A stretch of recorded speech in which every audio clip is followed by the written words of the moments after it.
വിവാഹവും വിവാഹശേഷമുള്ള മധുവിധുവുമെല്ലാം ജീവിതത്തിൽ ഏറെ സന്തോഷം നൽകുന്ന നിമിഷങ്ങളാണ്.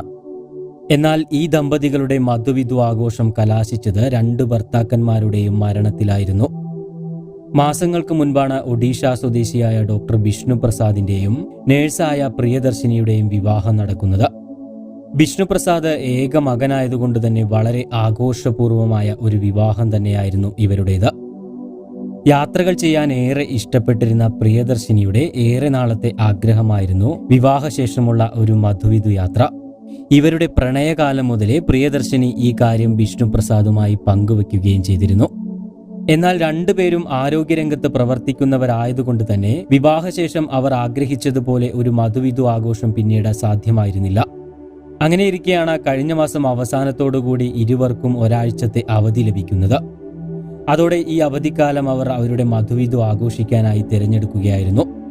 അങ്ങനെ കൂടെ പഠിച്ച ഒരു സുഹൃത്തും വയനാട് സ്വദേശിയുമായ താഹിർ വഴിയാണ് അവർ വയനാട് മധുവിധുവിനായി തിരഞ്ഞെടുക്കുന്നത്.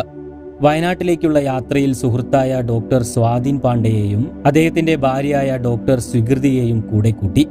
4 പേരും ഉറ്റ സുഹൃത്തുക്കൾ കൂടിയായിരുന്നു. ജൂലൈ 27 ബിഷ്ണു പ്രസാദിന്റെ ജന്മദിനം കൂടിയായിരുന്നു. അതും വയനാട്ടിൽ വെച്ച് ആഘോഷിക്കാമെന്ന് പറഞ്ഞാണ് അവർ യാത്ര തിരിക്കുന്നത്. അങ്ങനെ 4 പേരും ബാംഗ്ലൂരിലെത്തി അവിടെ നിന്നും കേരളത്തിലേക്ക് തിരിച്ചു. 27-ാം തീയതി വയനാട്ടിലെത്തി അവിടെ ജന്മദിനം ആഘോഷിച്ച് 29-ന് തിരിച്ചു പോകാനായിരുന്നു അവരുടെ പദ്ധതി. അതിനായി വയനാട്ടിലെ ചൂരൽമലയിലുള്ള ലിനോറ വില്ല ബുക്ക് ചെയ്യുകയും ചെയ്തിരുന്നു. അങ്ങനെ അവർ 27-ാം തീയതി അവിടെ എത്തി. അന്ന് രാത്രി അവർ 4 പേരും ചേർന്ന് ബിഷ്ണുവിന്റെ ജന്മദിനം ആഘോഷിക്കുകയും ചെയ്തു.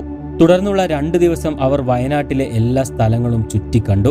എന്നാൽ വയനാടിന്റെ ആ പ്രകൃതി ഭംഗിയിൽ അലിഞ്ഞുപോയ അവർ ഒരു ദിവസം കൂടി ഇവിടെ തങ്ങി 30-ന് തിരിച്ചു പോകാമെന്ന് തീരുമാനിക്കുകയായിരുന്നു. പക്ഷേ ആ തീരുമാനം അവരുടെ പ്രാണൻ എടുക്കുന്നതായിരുന്നുവെന്ന് അവർക്ക് അറിയില്ലായിരുന്നു. അന്ന് വൈകുന്നേരം പോലും ആ റിസോർട്ടിന്റെ പ്രകൃതി ഭംഗിയും അതിനരികിലൂടെ ഒഴുകുന്ന ചെറു അരുവിയുമെല്ലാം ഫോട്ടോയെടുത്ത ബിഷ്ണു സുഹൃത്തുക്കൾക്ക് അയച്ചു കൊടുക്കുകയും ചെയ്തിരുന്നു.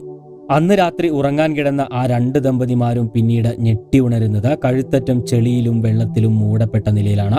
ശക്തമായ ഉരുൾപൊട്ടലിൽ ആ റിസോർട്ട് തന്നെ തുടച്ചു നീക്കപ്പെട്ടപ്പോൾ എല്ലാവരും കുത്തൊഴുക്കിൽപ്പെട്ടു. അർദ്ധരാത്രി പൊടുന്നനെ സംഭവിച്ച അപകടമായതിനാൽ റിസോർട്ടിലുള്ളവരെല്ലാം നിമിഷനേരം കൊണ്ട് തന്നെ ഒഴുകിപ്പോവുകയായിരുന്നു. ഒടുവിൽ വെള്ളത്തിലും ചളിയിലുമെല്ലാം മുങ്ങിത്താണ പ്രിയദർശിനി പരിക്കുകളോടെ താഴേക്ക് ഒഴുകിയെത്തി.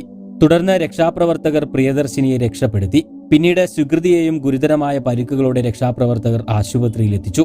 പക്ഷേ 2 പേരുടെയും ഭർത്താക്കന്മാരെ കണ്ടെത്താൻ സാധിച്ചിരുന്നില്ല.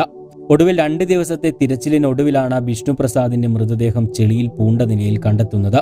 എന്നാൽ ഡോക്ടർ സ്വാധീൻ പാണ്ഡെയുടെ മൃതദേഹം ഇതുവരെയും കണ്ടെത്താനായിട്ടില്ല. ഡോക്ടർ സ്വികൃതി ഇപ്പോഴും അതീവ ഗുരുതരാവസ്ഥയിൽ തന്നെ വെന്റിലേറ്ററിൽ കഴിയുകയാണ്. പ്രിയദർശിനിക്കും ദേഹമാസകലം മുറിവുകളേറ്റിട്ടുണ്ട്. മരണവാർത്ത അറിഞ്ഞ ഉടൻ തന്നെ ബിഷ്ണു പ്രസാദിന്റെ പിതാവ് വയനാട്ടിലേക്ക് എത്തിയിരുന്നു. എന്റെ ഏക മകനെ ദൈവം എന്നിൽ നിന്നും തട്ടിയെടുത്തു. ഇനി ഞാൻ ഈ ലോകത്ത് എങ്ങനെ ജീവിക്കുമെന്നാണ് ബിഷ്ണു പ്രസാദിന്റെ പിതാവ് കരഞ്ഞുകൊണ്ട് പറഞ്ഞത്.